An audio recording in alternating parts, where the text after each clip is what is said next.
mentioned in primary school. Yes. Because you were raised by a single mom. Yes, I was raised by a single mom. So in primary school, yes. you saw how people treated you. Yes. What was that like? And because you're still really young. Yes, I was really young. Later on in life is when now as I go back, I realize what would happen. So I resorted to sucking my thumb.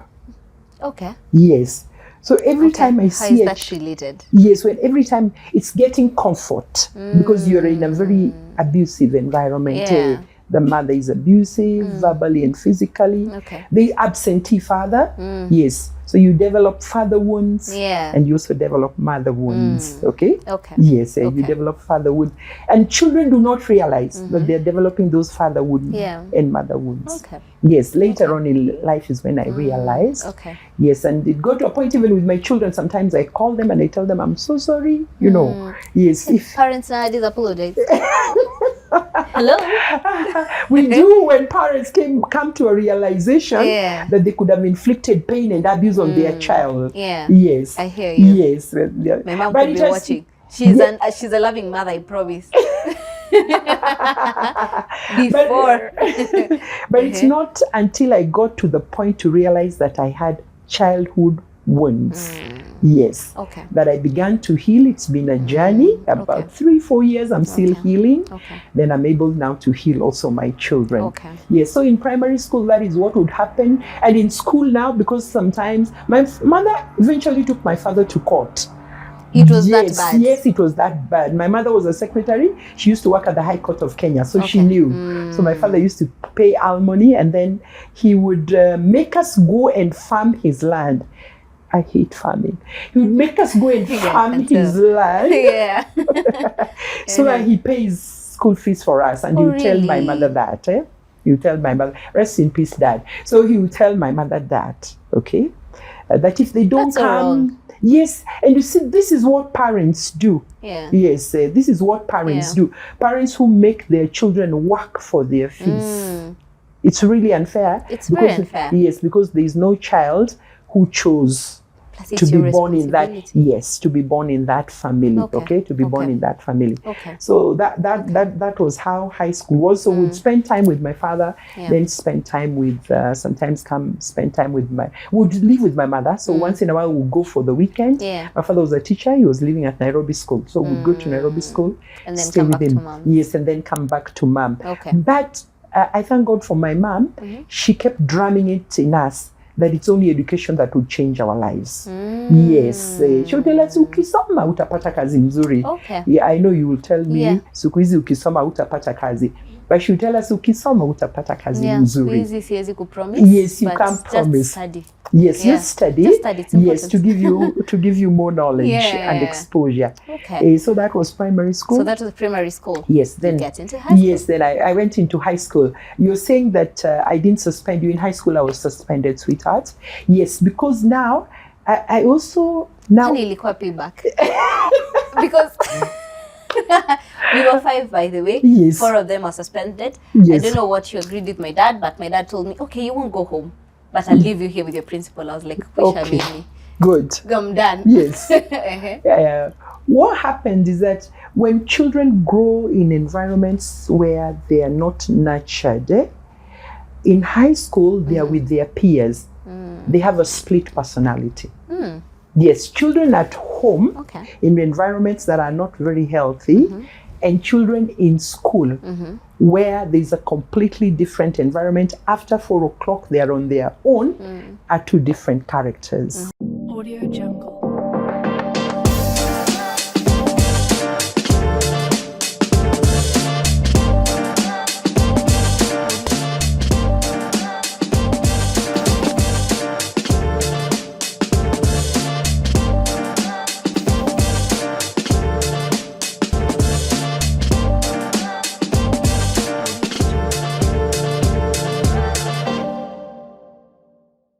Hello, how are you doing? I hope that you're well, you're blessed, you're happy, and I hope that you enjoyed last week's episode. I saw some of the comments tutakuwa tunazisoma on the next episode. All right? Thank you so much for being here. This is Edified Woman, and I'm here to be edified. First and foremost, Thank you so much. Thank you for subscribing. Thank you for sharing. Thank you for using your time, your bundles, your energy, your love, literally everything to just make sure that these episodes get to other people. We really appreciate. Thank you so much for our amazing team. Thank you for making sure that these episodes gets to you loud, beautifully, and safe.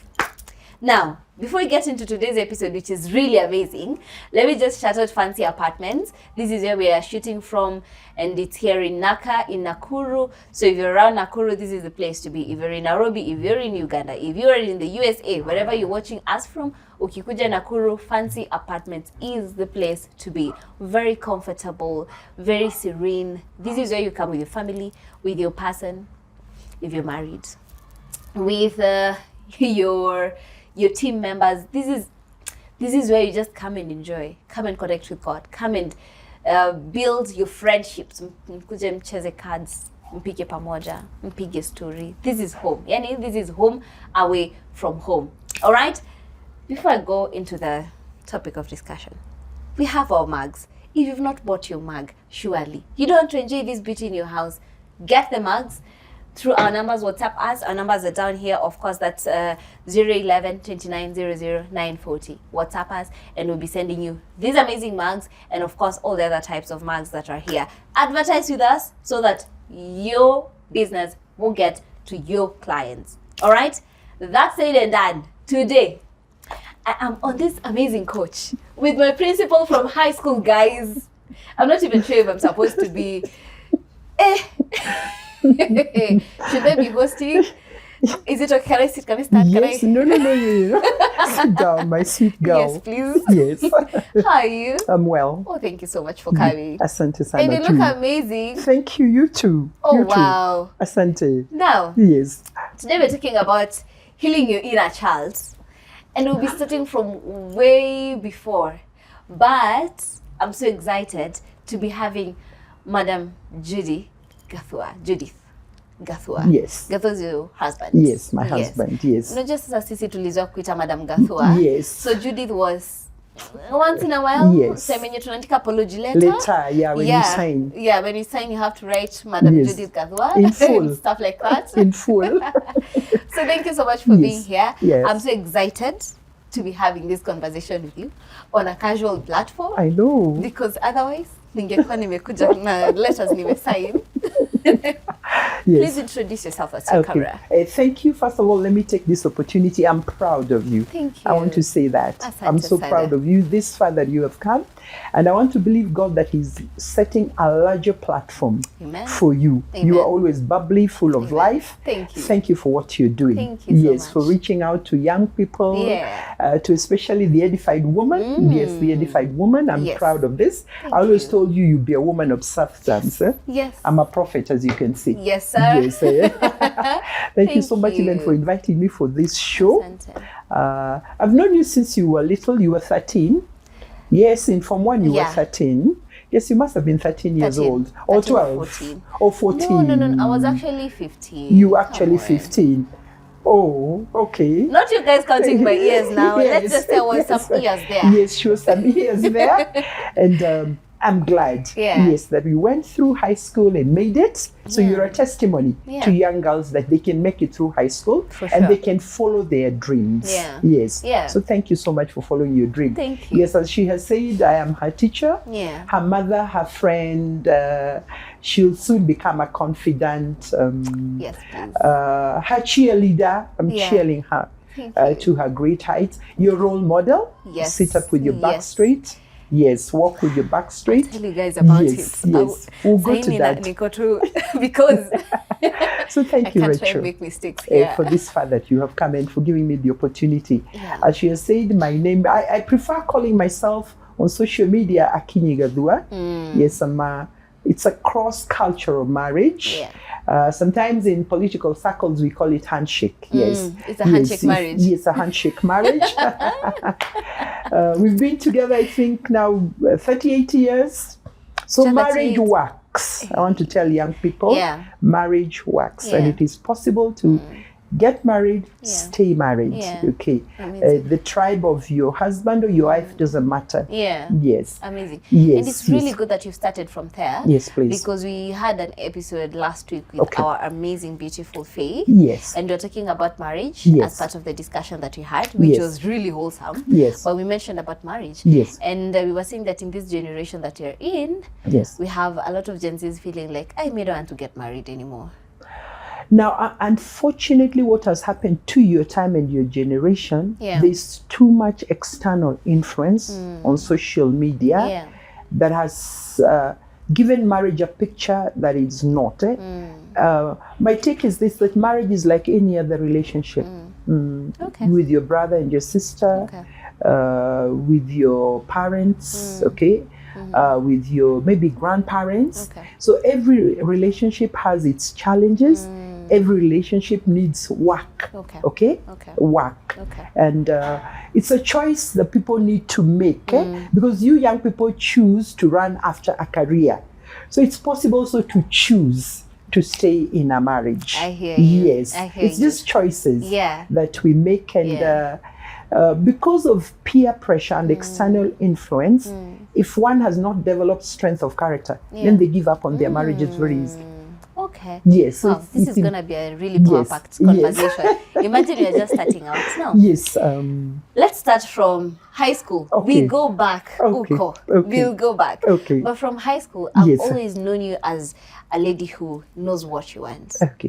Let me give you a briefing. Yes. So, Madam Gathua, in high school, you all did sit like this.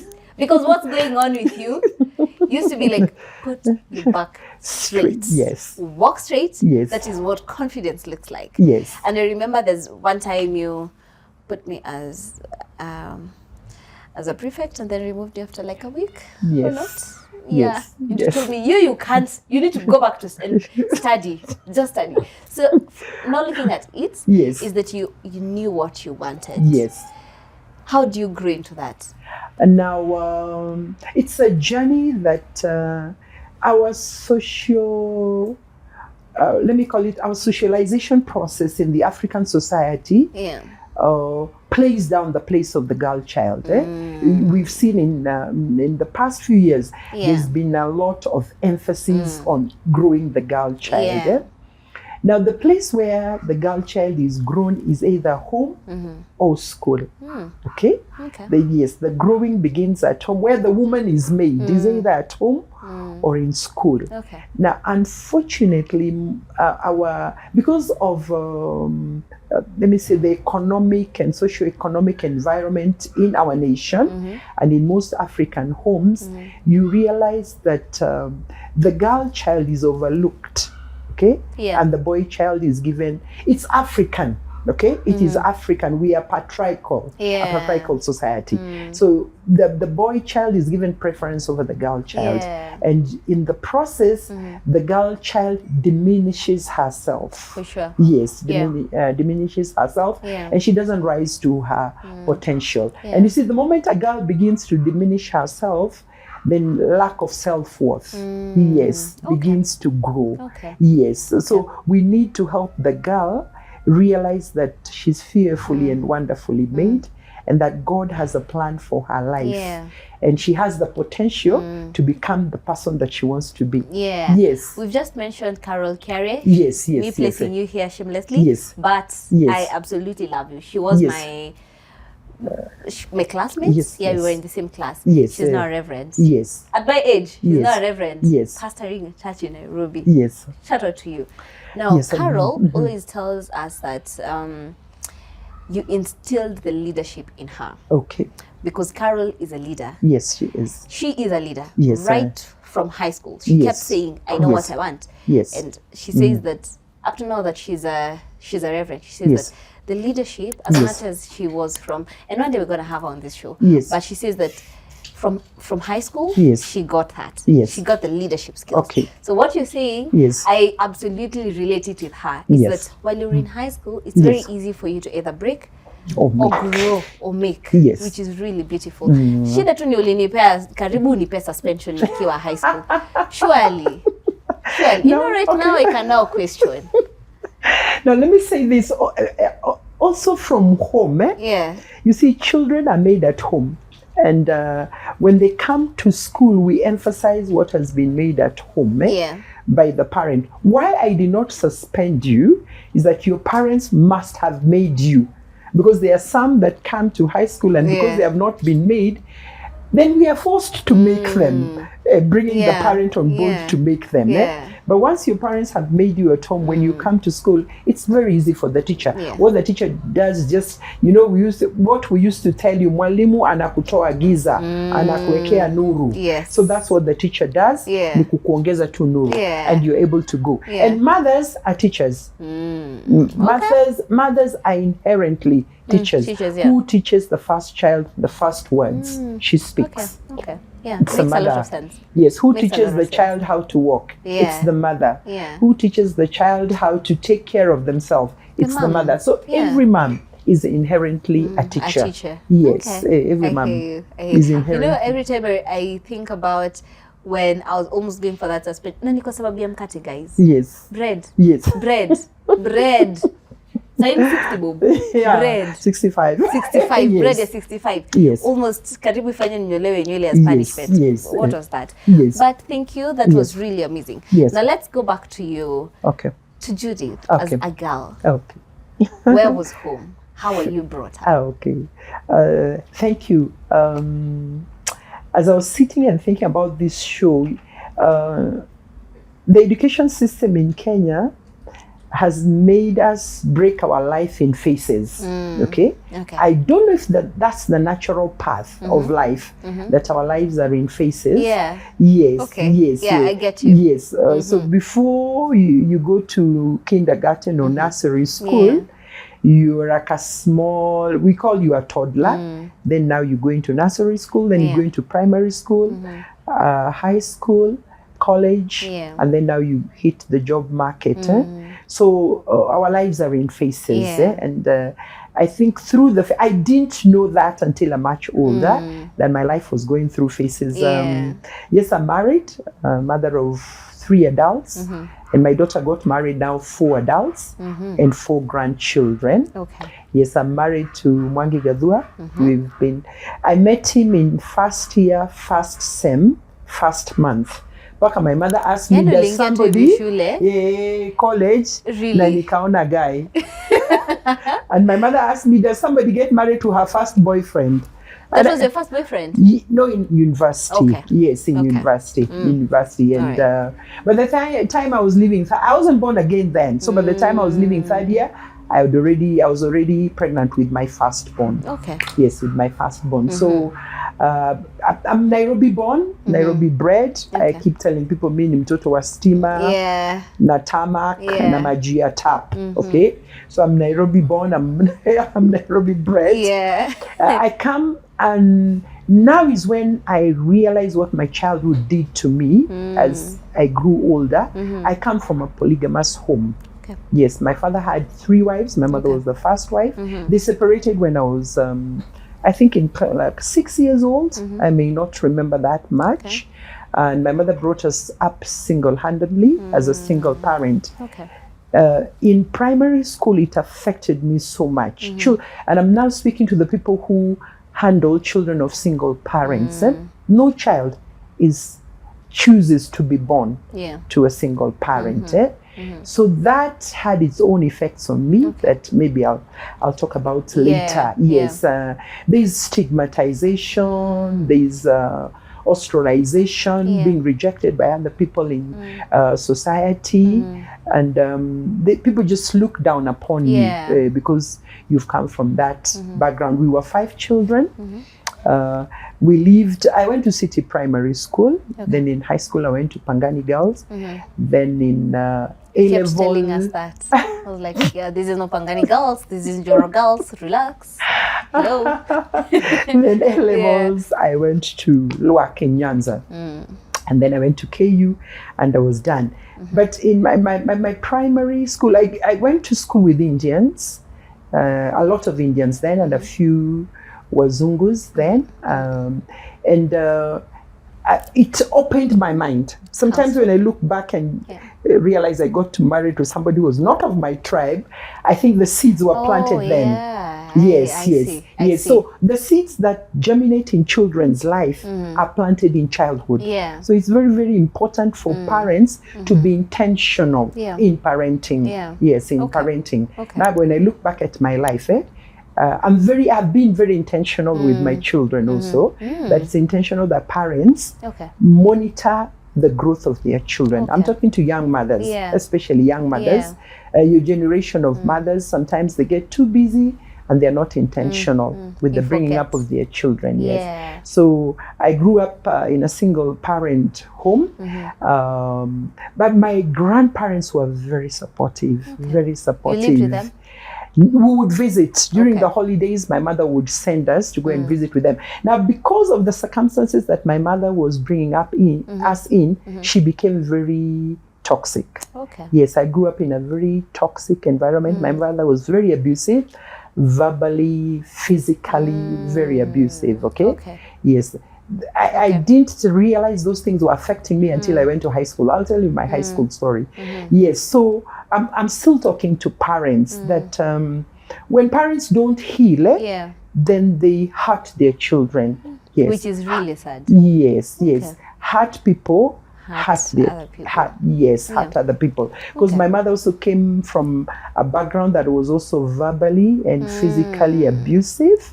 Yes, her mother also had separated with her father. But then when I got born again, yes, in fact, generational curses are not curses per se. They are patterns that move from one family to another. So it is important that when you receive the revelation, then you break the pattern. Yes. No, we'll come there. Yes, you break the pattern. You've mentioned in primary school. Because you were raised by a single mom. Yes, I was raised by a single mom. School, you saw how people treated you. Yes. What was that like? And because you're still really young. Yes, I was really young. Later on in life is when now as I go back, I realize what would happen. So I resorted to sucking my thumb. Yes. So every time I see it. How is that related? Yes, every time it's getting comfort because you're in a very abusive environment. The mother is abusive, verbally and physically. The absentee father, yes. So you develop father wounds and you also develop mother wounds, Yes, you develop father wounds. And children do not realize that they're developing those father wounds and mother wounds. Yes, later on in life is when I realized. Yes, and it got to a point even with my children, sometimes I call them and I tell them, I'm so sorry, you know. Yes. If parents nowadays apologize. Hello?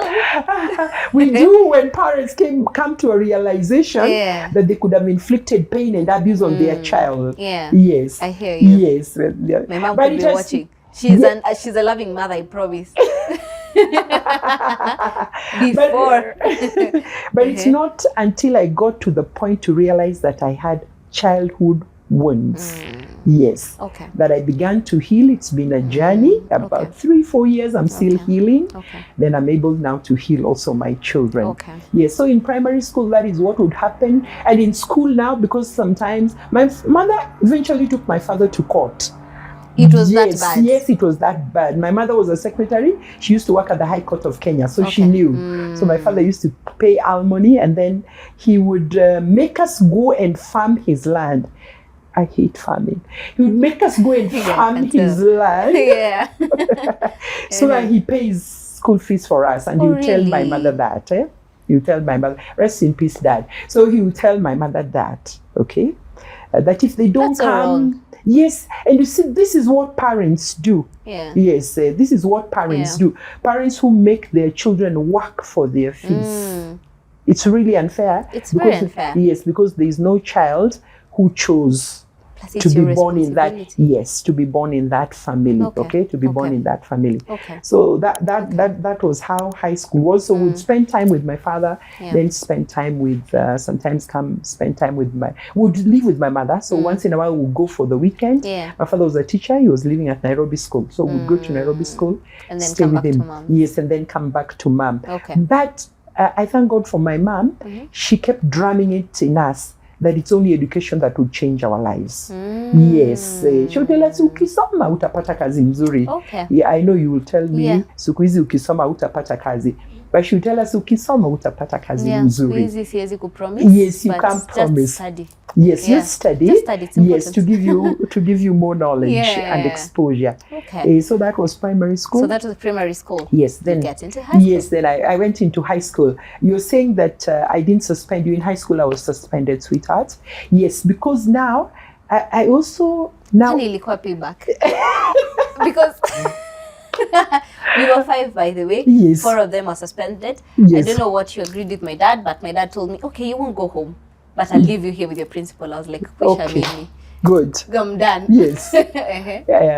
What happened is that when children grow in environments where they are not nurtured, in high school they are with their peers.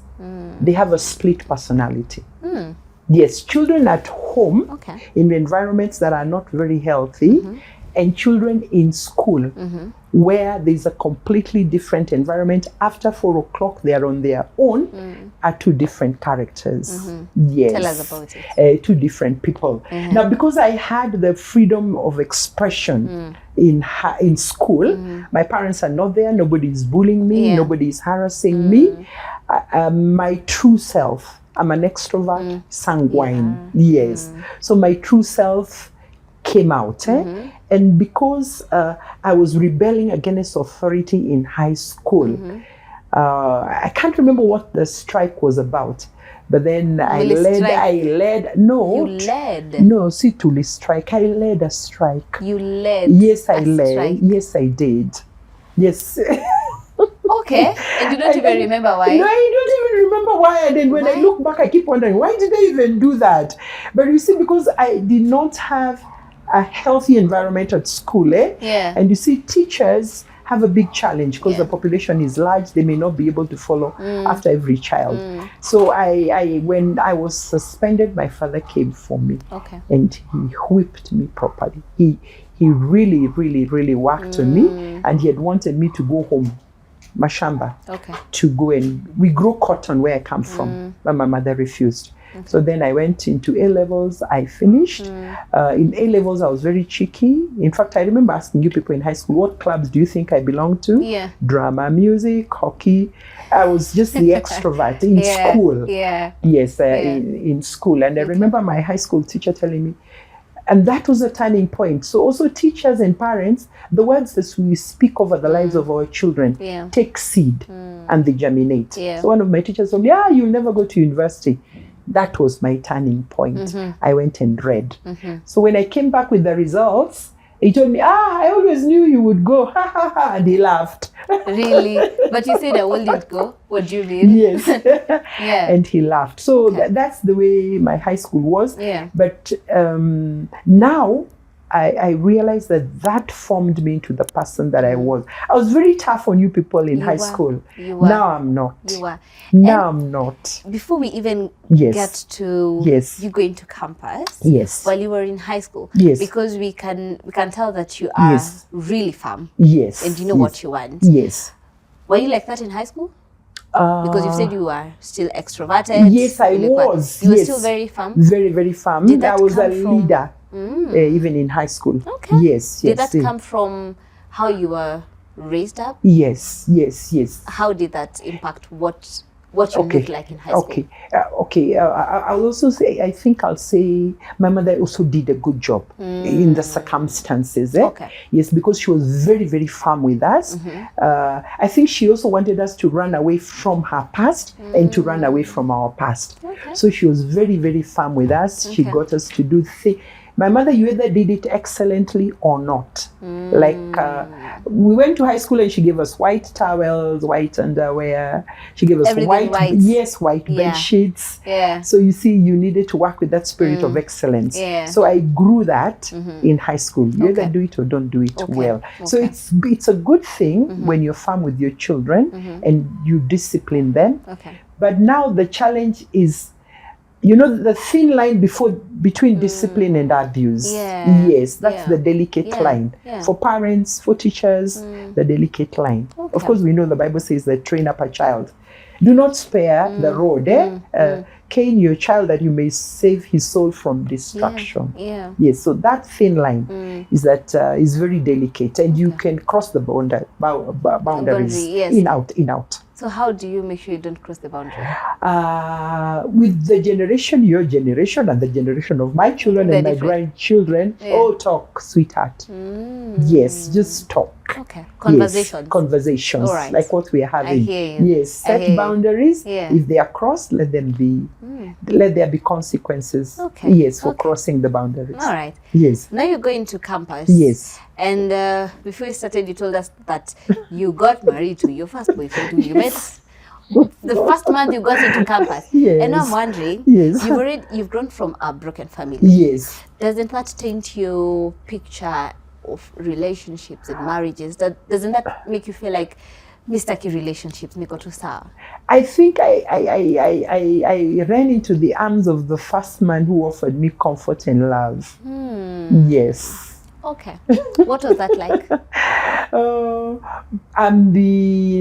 My husband, he's the example. We'll go to a meeting and he'll stand, greet us and say, let my wife talk. Yes. Okay. Let my wife talk. So he compliments me. Okay. Yes, he compliments me. So he's very quiet, very restrained. Okay. So it helped me get, I think God worked it out for my good. Okay. Yes. Okay. Yes, because I was listening to Faith, and if my husband didn't marry me, yeah, kidogo tricks. Yes. If my husband didn't marry me, no. Yes. Sorry. And there's a time also in high school I sneaked and went to Super Mazembe. You know those days live bands used to be during the day.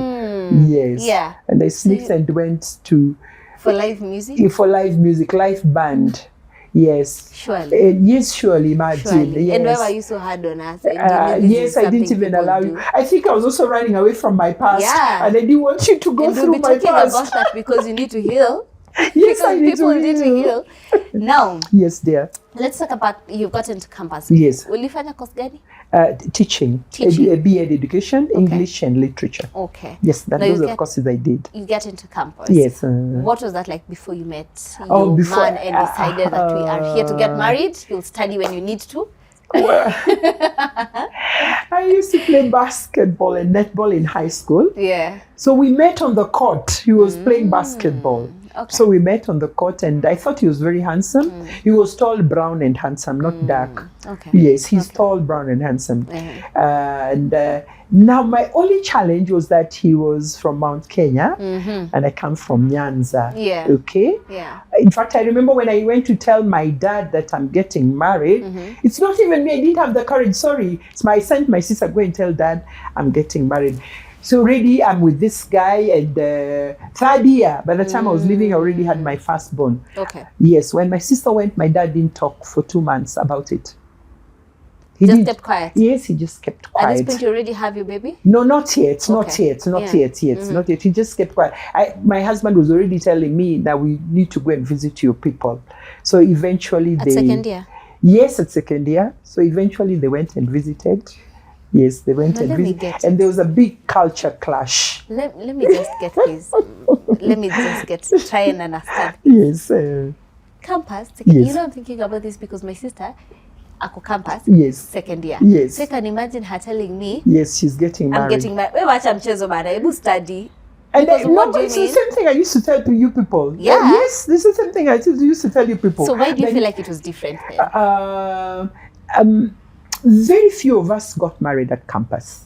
Very, very, very few, okay?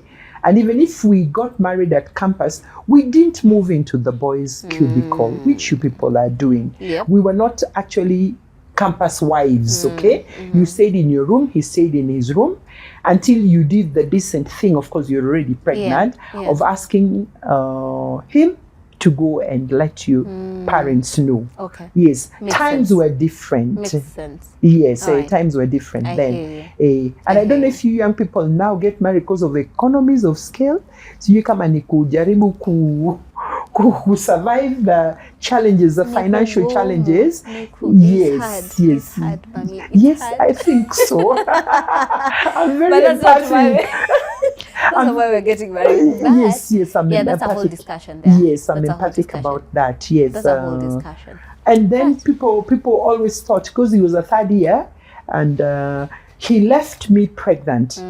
So people always thought that he had dumped me. Yeah. So he would keep coming. He would keep. Then people would see me with him, and I think guys were more marriage oriented those days. Okay. These days, I think they want money, cars, and flashy lifestyles. Yeah.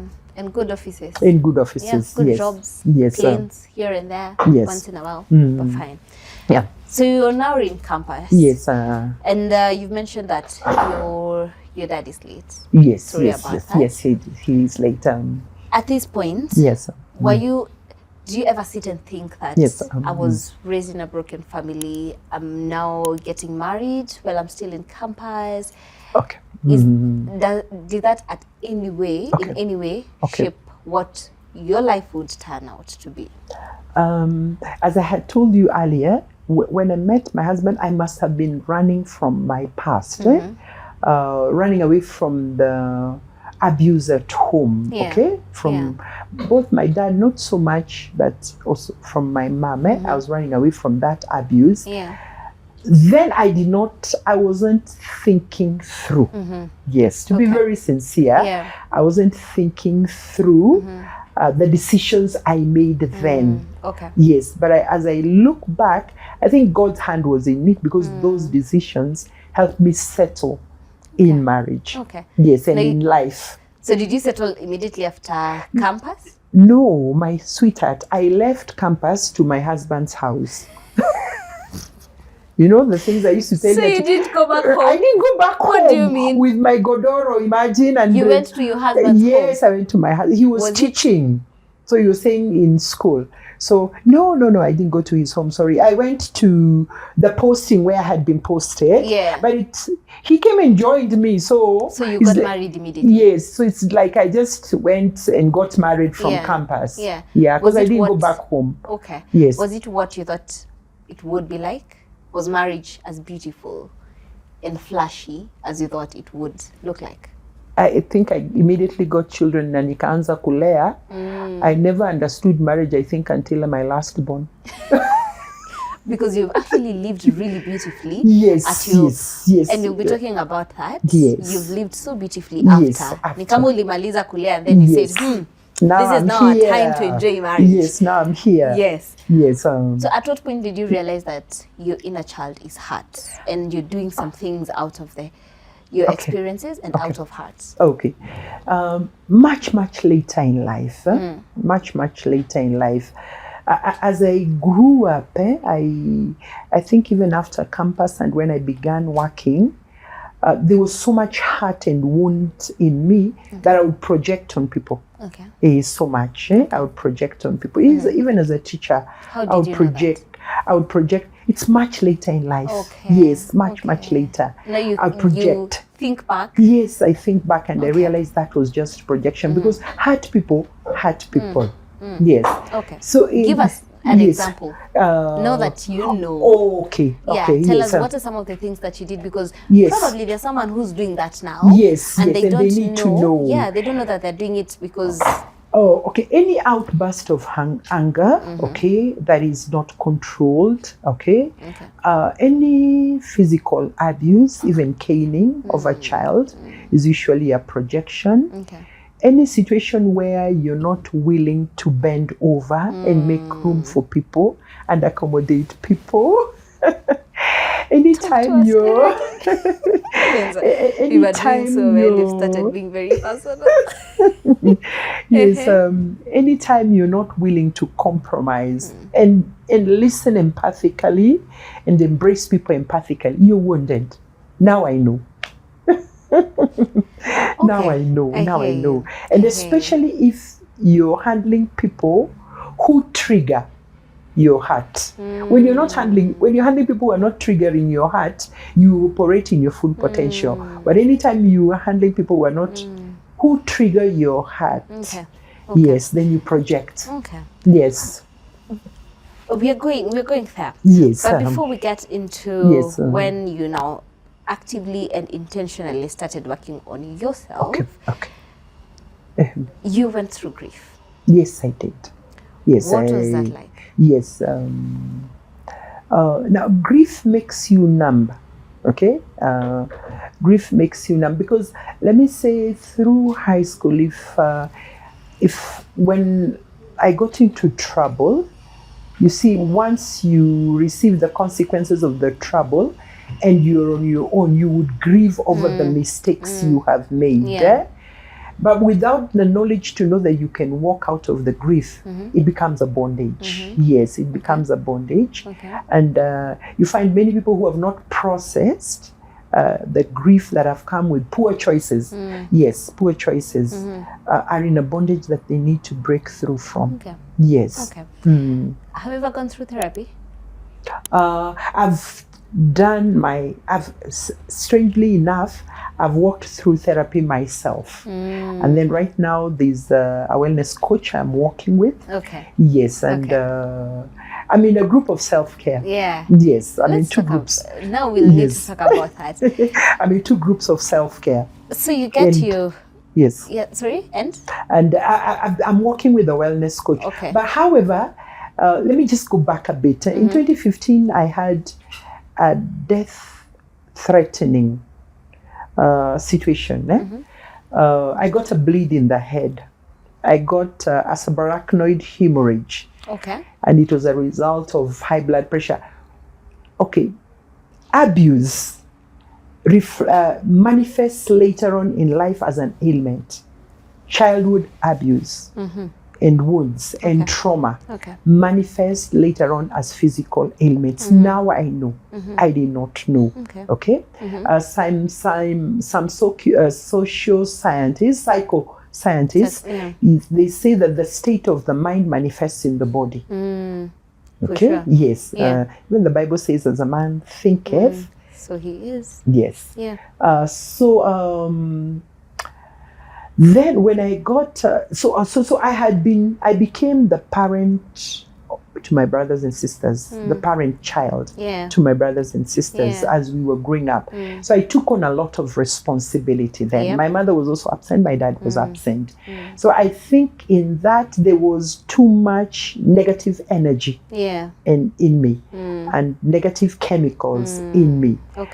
So I developed high blood pressure in 2014 when I was still a deputy principal in a school where I was. I was managing a very big school. And in 2015, I got the subarachnoid hemorrhage. One of the veins in my brain cracked, broke, and I bled.